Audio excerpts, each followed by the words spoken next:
can you use Android Auto on these new Harley Davidsons with that big infotainment screen or not? Well, the answer is a little confusing. You see, Harley Davidson claims that Google will not allow the Android Auto on their new motorcycles. And Indian Motorcycles actually has the same claim. It's not allowed on their bikes either. But yet, on a Goldwing, a 2024 Goldwing, it's still available. Android Auto is there and listed in the description as an option. So why would it not be available on the new Harley Davidsons or the Indians? I really don't know. There is no official statement out there from Google. I've Googled many times looking for that answer, and Google has no answer and doesn't state they've turned off the ability to use Android Auto on a motorcycle. So you can use it on a Goldwing, but you can't use it on a Harley Davidson or an Indian. And I'm really not sure about BMW. So if you've been watching my channel for a while, I discovered on Facebook from a poster named Richard who put out a Cameco AI box. So these are CarPlay adapters, but they allow you to also use Android Auto. So this is essentially acts as a phone, and when you connect it to your Harley Davidson, you launch through CarPlay and you launch the Android interface on the box. From there, you pair your Android phone, your Android Auto phone, to this box, and then you have Android Auto on the screen. So this box works really well. It's a Cameco branded box. There are many of these on Amazon. Some work and some don't. So this one was the A3403 model, and it's worked great. It continues to work, but it's sold out, and it's been really difficult to find. Some folks are reporting they saw it on the Alibaba site and also on eBay. So you may find it out there.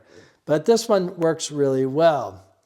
But the big challenge is after the SkyLine OS date, so you 23.5 owners, if you install that SkyLine OS update, one of the features is that when you're in CarPlay, it extends the background of CarPlay over across the screen. While this looks really good, it really messes with these AI boxes. So before the update, you really could use any of these AI boxes. They all worked as long as they supported wired CarPlay.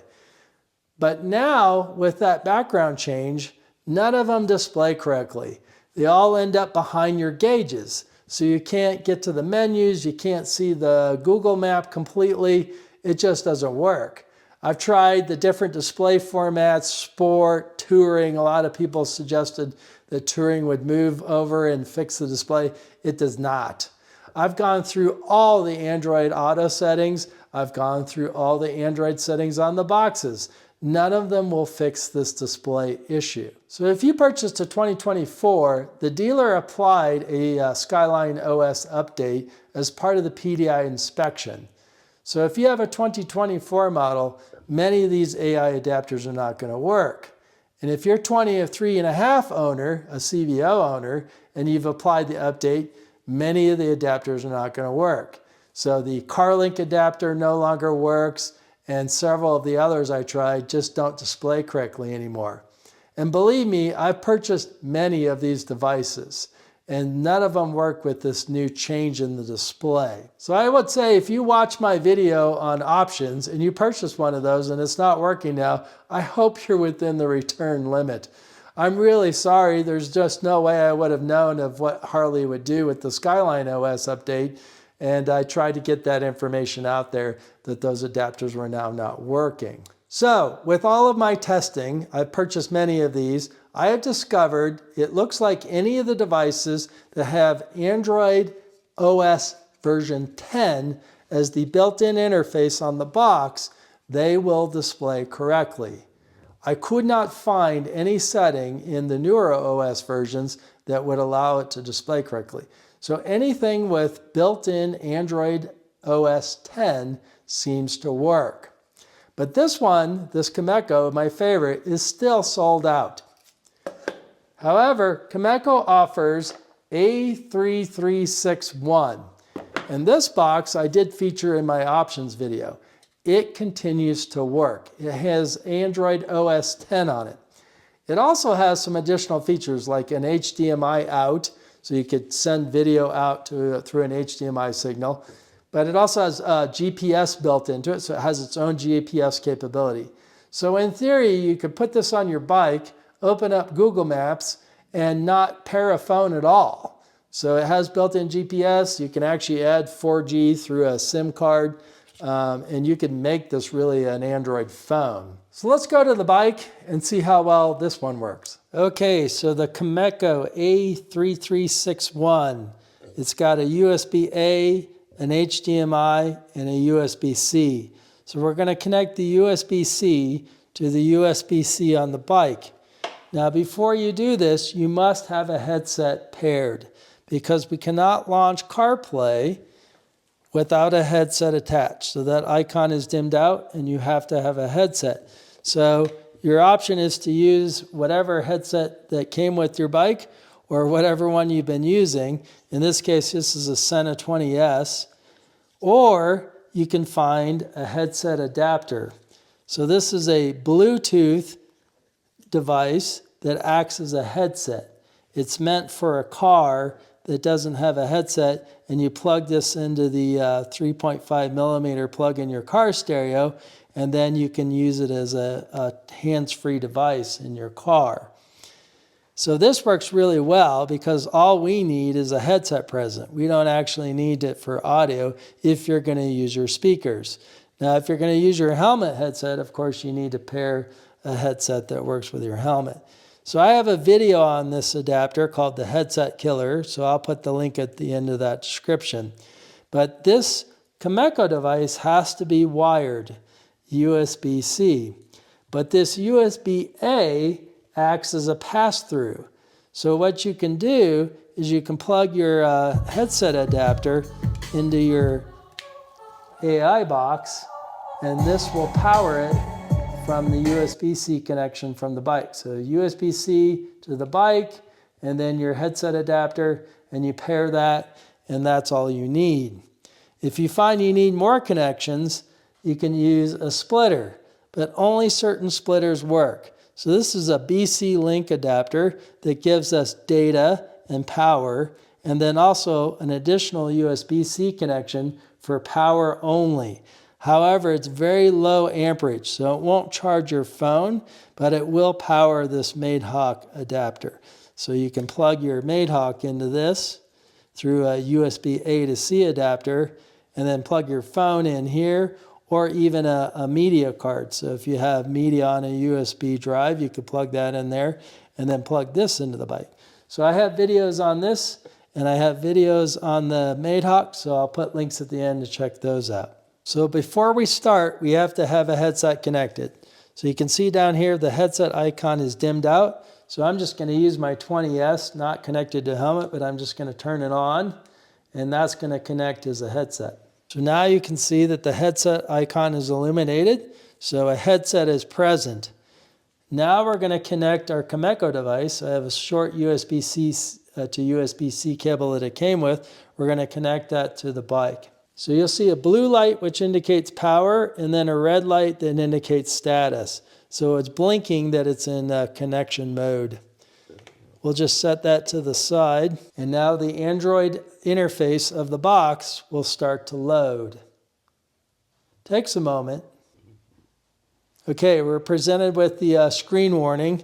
They give you an option to accept and continue, but also accept and don't ever prompt again, which is a great feature of many of these boxes. I'm just going to accept it for this demo. So this is the built-in Android OS of the box. So this is version 10, and you can see that it is displaying correctly. It's not going across the whole screen, and our speedometer is not covering up any of the menus. I believe the answer is that you have to have Android OS 10. Anything 11 or newer fills the whole screen, and I've not been able to find any Android setting that scoots it back over. So with this built-in interface, you actually have Google Maps and several other applications, and the touchscreen works as well. That's important when you're shopping for this device. You want to make sure it supports touchscreen. So you can use this as is, but I will tell you, I played around with the navigation, and eventually the box will crash and it'll go off. And once the box crashes, you cannot get it to reconnect unless you power cycle the bike. You'll end up back at the main screen. So you can try unplugging it and reconnecting it, and I find it's made no difference. You can go to Device Manager, and you'll see that the CarPlay icon is dimmed out. Our headset is connected, but no CarPlay icon. So if we go to Device Manager, we can see that our Boom 20S is connected. So we have a headset connected, which it indicates down here as well, but the device is just not showing up. And then it'll try, but it won't connect. You end up back at this screen. I'm really not sure if it's the boxes or the infotainment system, but you'll have to turn the bike off at this point, is the only fix I've found. So instead, we're going to use an Android phone. And to start that process, we'll launch the Car Auto application. That will put this in pairing mode. So on our Android phone, we're going to pull down and we're going to go to Settings. And then we're going to go to Connected Devices. So we'll tap on Connected Devices. We'll scroll all the way to the bottom. We'll find Android Auto. We'll do Connect a Car. And then in this case, you could do it wired if you connected to the box. But we'll do it wirelessly. And then we'll connect via Bluetooth because we don't have a pairing button on a steering wheel. And we'll say pair a car. And we'll look for that BT interface to show up. And there it is. It's right on the top. So we'll tap on that. It will say, do you want to pair? We will pair. And that will connect. And it says, do you want to allow context? Sure, we'll allow that. And you can see on the box here it's starting to spin. And now it is connected. So I have Android Auto and it says proceed on your car screen. So we'll say continue. The touchscreen works. And now we have Android Auto from this phone on the screen. Here's our map. And you can touch the screen. You can screw it around. I have a tough time getting the pinch to zoom work. The pinch to zoom seems to be very delayed with these devices and kind of struggles. So I usually use the plus and minus, which works really well. It's a lot faster and it's a lot more reliable. And then you can use your hand controls. So if you scroll through with your hand control, you can get to the different icons and you can then hit the button to make the adjustment. So I can zoom in, I can zoom out. So we'll click here. You can see there's a bit of a delay, which is not uncommon with any of these devices, but I can use my hand controls with this system. If we use the back button, we'll get back to the main Android interface of the box. So to get back to your Android Auto experience, you click the Car Auto. So what this means is every time you boot the box up, you're going to have to tap Car Auto. So I found if you go to Settings, you can go to the APK Path Customization settings. And there's a lot in here. But at the bottom, or near the bottom, is Boot Auto Start Item Number 1. So if we tap that, it presents all the applications that are currently installed on the device. So we have Spotify, YouTube, Disney, all kinds of things. But if we scroll down here, is the Car Auto application. So if I choose that, it is now set to automatically start that application. So when we boot the bike with the device, it should go right to the Android Auto interface as long as your phone is present. So with the setting to auto launch that CarLink application, we should be able to boot up and go straight to Android Auto. And I've got my phone present and on. So let's see how long it takes.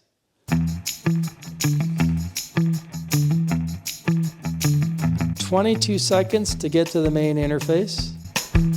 The speakers have just come on at 40 seconds. Our Bluetooth headset is connecting at 49 seconds. The Android Auto interface is beginning at 1 minute. We have the main interface now. We'll agree. If you do the other button, you won't have to do that. It's now connecting to the phone at 1 minute 27 seconds. Here's our phone and our music at 1 minute 40 seconds. So in the Android Auto interface, it works just like you would expect on your car. So you have all the same menus. Again, you can use the navigation buttons on your hand controls, or you can touch the screen.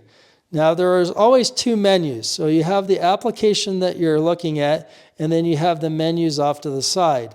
I have found with the hand controls, I cannot go from the application to the other menu. So if I'm in the menu down here in the bottom, I can't get over to the application. If I'm in the application, I can't get to the menu over. So you have to tap one of them, and then from there, you can use your hand controls. You can see that we're currently looking at the full map. The split screen function does work. So if you tap that, you'll bring up music and navigation. And yes, the music does work. So Android Auto on these new Harley Davidsons, it's possible, not real easy to accomplish, but it is possible. I really wish it would just be there, built into the operating system. And maybe there's hope out there that it will come. But the Cameco brands with the OS version 10 embedded seem to work. So this original one is my favorite. It works frankly more reliable than this one, but it's sold out immediately. It's hard to find. So you can go out there and look on eBay and elsewhere you may locate it. This one does work. As you can see, we have Android Auto on the screen, but it's a bit buggy. It has a lot of built-in features that we don't need, but it's on sale, so it's fairly affordable and it's still available, at least for now. The key is to look for boxes that have Android OS 10 to work with this latest update of the infotainment system. So I will put some links to boxes I've found. I've not tested them all, but I will put links there. So use at your own risk, and I wouldn't buy any of them without that Amazon return policy in place, because you may need it. So I encourage you to use my Amazon links in the description. I get a small referral fee. It doesn't cost you anything if you just click my link when you go to order one of these. I hope you found this information useful, and if you did, you'll go out and share it with someone else. But until next time, in the Friction Zone.